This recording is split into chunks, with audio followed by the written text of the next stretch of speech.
Hi, I'm Josephine Coluccio. My husband Frank and I would like to welcome you into our home to see the construction work that was done back in 2003. The video and the photos that will follow later are very graphic, and they will tell everything that happened in full detail. Thank you. And thank you for taking the time to consider our story. My husband and I appreciate it deeply. Okay, we're looking at the side of the house, and you can see a shed roof up on top, which is really the beginning of the addition. As it goes down, you can see the door to the fence there. From that point further out is all the addition. I'm going to show you quickly a catch pan in this corner between the old and new construction, where water was flowing down into that little catch pan, which was unmatched for the amount of water that was coming down. And this is where we had ice flows during the winters in this area, and the pictures that we'll show you later on will describe very vividly what that looked like.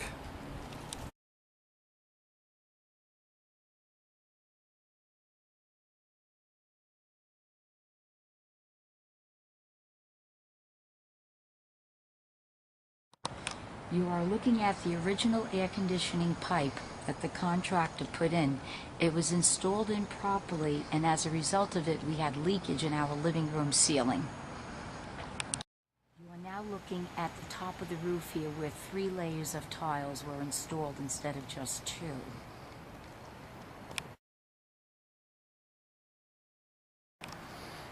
The fence and door, along with the walkway, have been ruined due to the buildup of ice and rain that kept flowing down the side of this building on a yearly basis.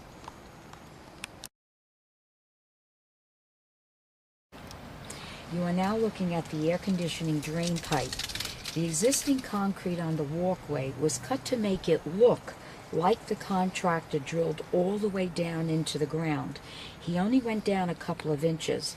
Water will build up and freeze during the winter, and it runs on the walkway in warmer weather when the air conditioning is on, so this concrete is never really dry.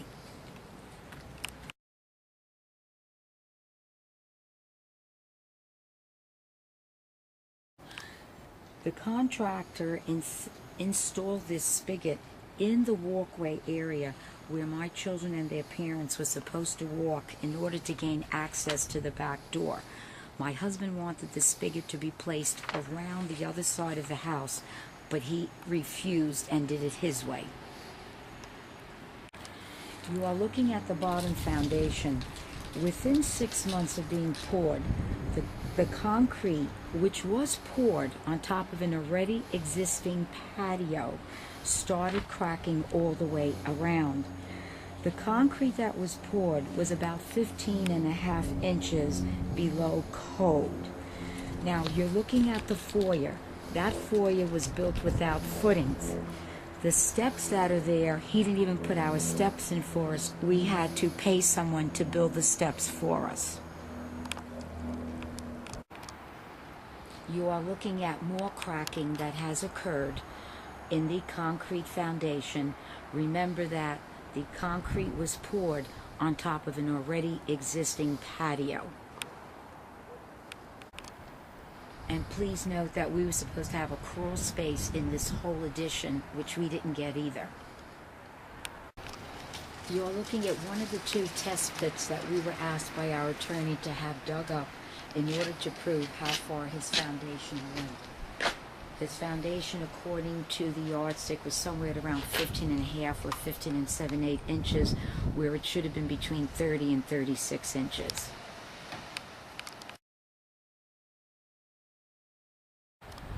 You are now looking at how our dining room window was constructed. If you notice, the window extends past the soffit, and we've had water that had intruded into the dining room window besides. Now, and on the bottom, you can notice how the panels were put in, and you'll notice the jagged edges and how they were cut unevenly and sharp, making it dangerous for everybody. You are now looking at the roof the contractor built.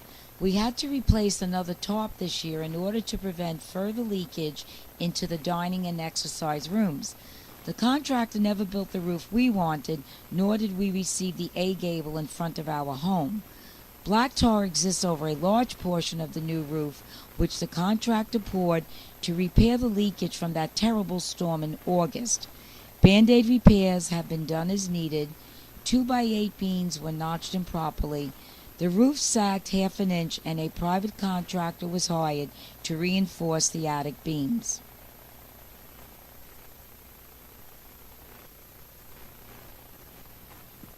You are now looking at the fascia, which has deteriorated.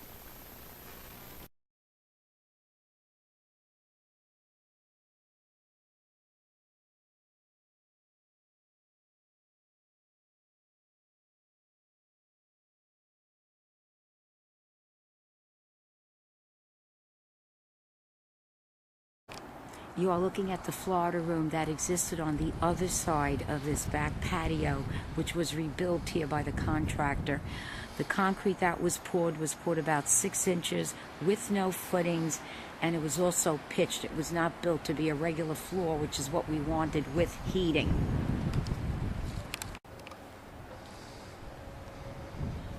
You are now looking at further cracking that has occurred. This cracking is where the closet exists and the Florida room.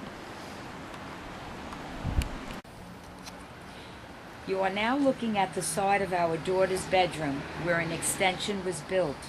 Looking at the light above, there is no switch or access to turn it on or off. If you start coming down that wall, you will see how the concrete was poured. It wasn't poured to be at a straight level. The plumb line, which still shows up, indicates that the concrete was poured below level. You can see the deterioration which has occurred from a collection of water over the years from rain.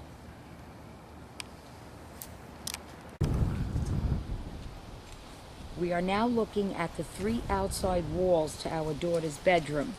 This is just to restate the fact that these 3 outside walls have wall-to-wall baseboard heating within, but only 2 of the walls have fins. The window you're looking at and the adjacent wall do not have any fins within.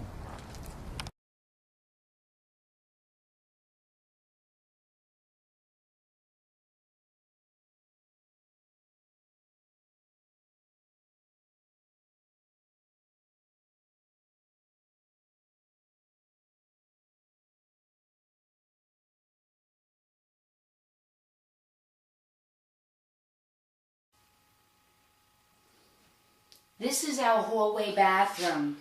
This is where the first severe leakage occurred when the roof was completed by the contractor in August of 2003.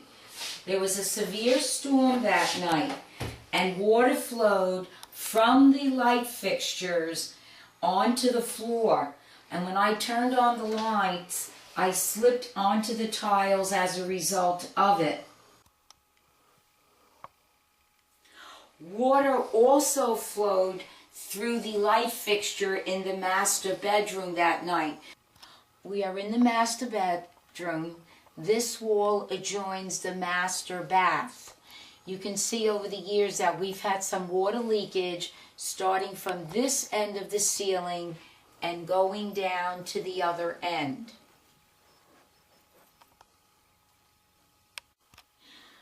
You are now looking at the family room ceiling. The night of the storm, water flowed along this whole top ceiling wall that joins the new addition that's right behind it. Water flowed across the top of this ceiling. There were all wet stains. The water flowed underneath the cabinets. You can see there are stains on the wall paneling here from the water. And the water came inside this room with patches. And to this day, we still have stains here that have occurred over the years. Now, when the contractor was told about the water, he told me that the only thing he would do to repair the ceilings was to put a little splash of Kill paint. He did not remove the insulation. He did not remove the sheetrock. And arrogantly, he told me that he doesn't fix people's cheap ceilings. I never knew that ceilings were rich or poor. But anyway, so we've had water come in through here. This dryer vent was not installed properly by the contractor either. He put this little J hook here. What happened during construction is that every time it rained, I would get a swishing sound behind my dryer. And then one day, I went to move the dryer slightly, and the whole vent opened up, and I was standing in a puddle of water. We've also had water come down from the chimney, and this is why this bucket stays here every day. Sometimes it would actually be a show of water coming down.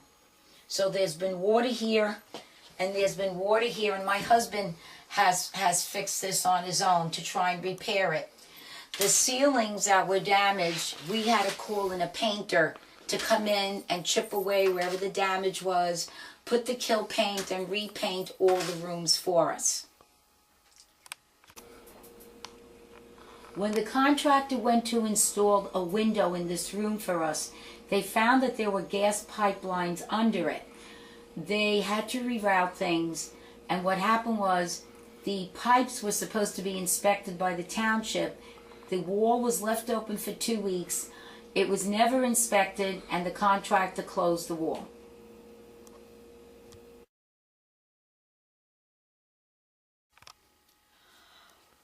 We had to hire a contractor to come in and put a header above this door.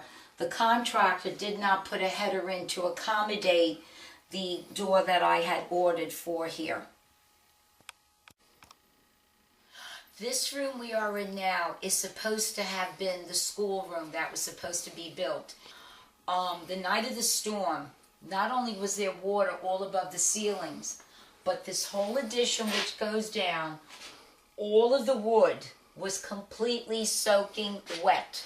The water went down into the ground, and there were puddles of water here. The inside walls on the other side of the addition were wet as well too. Everything in here was filled with puddles of water. Our contractor, according to our contract, was supposed to get permits for this room and also permits for our boiler. The boiler in the utility room was installed without acquiring a permit. When the township found out, they were going to fine us $2,000 until I went down there, made them know what happened, and they forced the contractor to get a permit application. The contractor never acquired a permit for this schoolroom because he never told the town he was building a schoolroom, and he never told the town that he was installing a boiler. And the fine was coming about a year after the construction had been started. Now, if you look in this room, the baseboards exist wall to wall. This side of the wall, which unfortunately I can't start moving everything out, but there are just dummies. There are no fins. If you go underneath that window, there are no fins under the window either. The fins do start towards the right side of this wall, and there are fins under this window and the remaining window to this room. Now, this is our foyer. The outside of the foyer has no footings. When the tax assessor came here, the tax assessor himself saw the unevenness of the flooring in the foyer. When this was being built, the contractor fell short of concrete, and his workers decided to mix concrete by hand, and it was not smoothed out as evenly as it should have been. Now, the heating system is a disaster. My husband had asked for a 2-zone system because there's quite a bit of area that the heating system has to flow through, and the heat is not maintained in this house still to today. When the concrete was poured, first of all, we were supposed to have a crawl space by contract. The contractor did what he wanted and did not give us that crawl space and still charged us for it. Number 2, the flooring did not have the essential heating components put into the concrete from the beginning. Now, concrete was poured the end of August. The job was supposed to start the third week in June. Our plans were not submitted until July, and I found out by calling Town Hall. Our contractor ignored us, even hung up the phone on my husband. As I said, it wasn't until the end of July that the workers started appearing here. My husband and I took weeks off. I closed my school during certain times, thinking that he would be here. No call, no show. Now in October, the foreman had come down to the ground and started jackhammering the concrete. The contractor never closed the air conditioning panels that were open in the ceiling. While we were eating breakfast, we were totally covered in concrete dust from head to toe, food and all. We called the contractor to let him know all the dust and the damages that had occurred. His answer to me was that he was too busy shopping with his wife and he couldn't come down on that day. And the reason he wouldn't call a cleaning crew in for me was that it was because it's Sunday and would have cost him too much money. So I was left with total cleanup of every room in the addition, plus the whole house, because everything had filtered through the air conditioning system and was flowing through the whole house.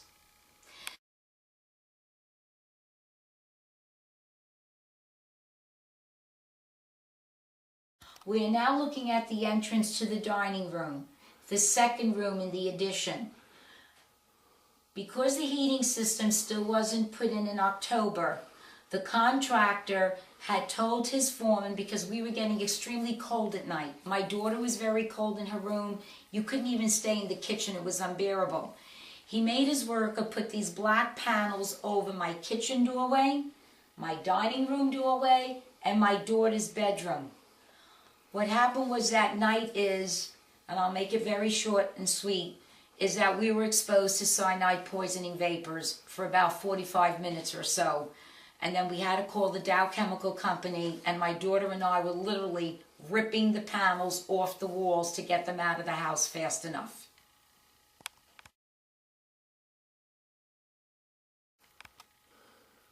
The reason these panels were submitting the cyanide poisoning vapors was because they were put on top of baseboard heat and they were combustible. So any form of heat allowed the release of cyanide poisoning vapors to be emitted.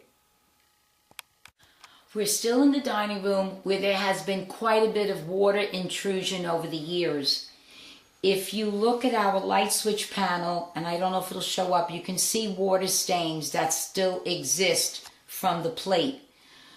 If you start at the top of the ceiling and you come completely over to the left, you can see the damage that has occurred over the past 8 or 9 years from the roof itself. And it goes completely down behind the curio. We have done Band-Aid repairs. We've had a contractor come in, and because the roof had sagged about 1/2 inch, he had to reinforce the beams up there too. The contractor was supposed to give us 2x10 beams in the roof. Instead, he gave us 2x8, and he also notched the beginning part of the roofing there with the beams, and he ended up building us a shed roof. I never got the A-frame roof I wanted. We never got the roofs connected. There is no connection in the attic going from one room into the other, nor from the existing house into the new house.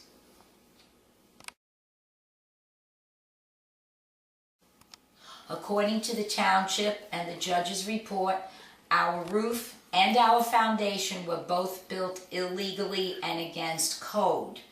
Our contractor had informed my husband when this room was being built that we could roll marbles on the floor and that they would flow to the other end.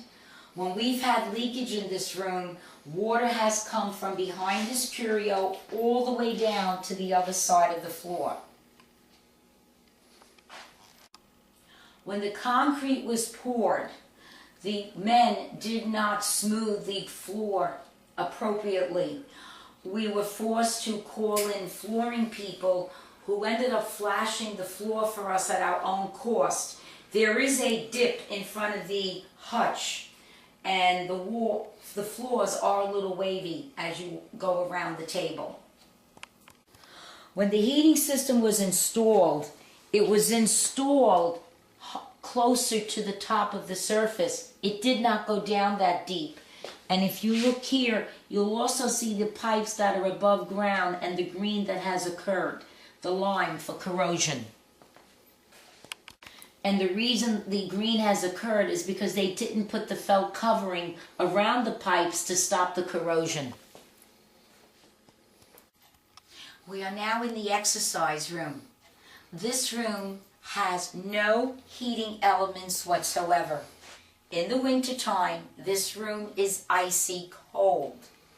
Also, when we had water coming into the home, if you look into this corner of the ceiling, water would be coming out from here, and also we would have the water coming completely down by the baseboards as well too. Now this is the walk-in closet that the contractor built. I had begged him to put in fins and heat in this room because I have fibromyalgia. I was totally ignored by him and the plumber. It wasn't until a year later, after the contractor failed both the plumbing and the electrical inspection, that the plumber came to this home and admitted to my husband and myself in front of the contractor that he was forced to put the heating system in by the contractor, and it was not the way he would have put it in himself.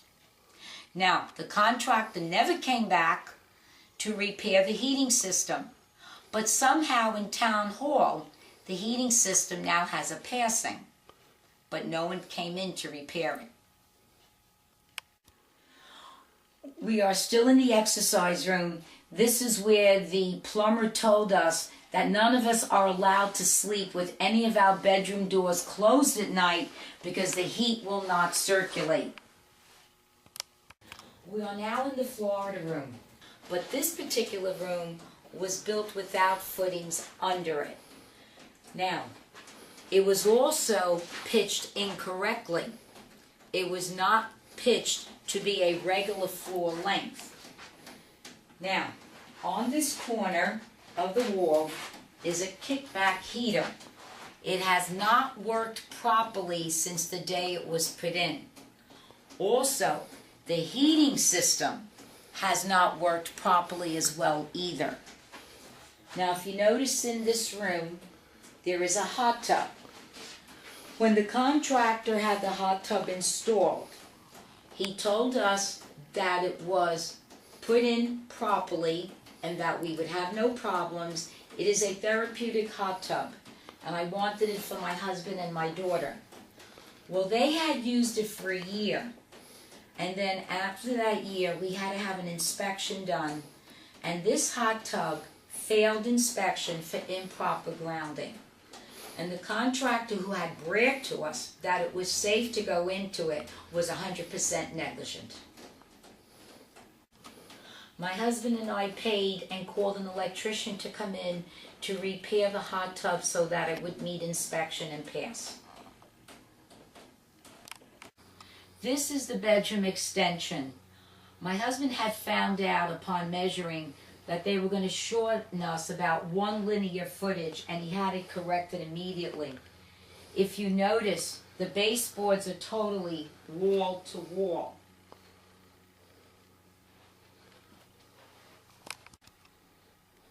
The contractor was supposed to put a door in this room. We were supposed to be given a closet on this wall, and also there is no access to the air conditioning. 2 years after construction was done, there was no air conditioning coming into this room. When we called our electrician to come in to repair it, there was no access inside because there was only a little donut hole where the air conditioning vent would go through, and he had no way of getting into this part of the attic. We received our judgment after suffering 10 years from this consumer fraud case on August 1st, 2013. The contractor admitted forging our signature on building permit papers. There was also a breach of contract. The contract, the building plans, and the final product do not match what's sitting in the building department. In December 2004, the contractor told my wife and I not to allow anyone to come in and see his work. He abandoned us, never returning, and forced us to seek legal counsel. Now is the time to expose his fraud. Thank you.